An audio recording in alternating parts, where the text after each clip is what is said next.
are seeing our own membership increasing year on year, and we are seeing the number of people who vote for us increase year on year also.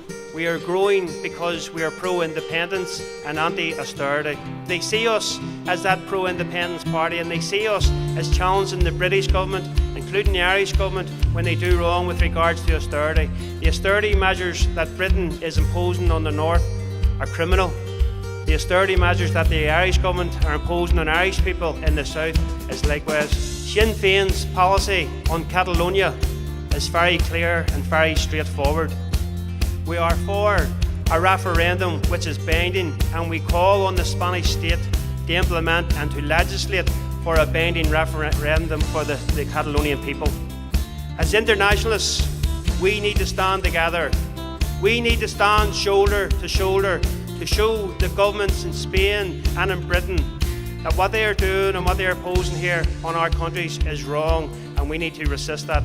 Together, we are stronger, and together we will achieve our goals. So together we will succeed. Together we can send a clear message to the Spanish and British governments that we are a people on the march. We are marching for freedom and independence.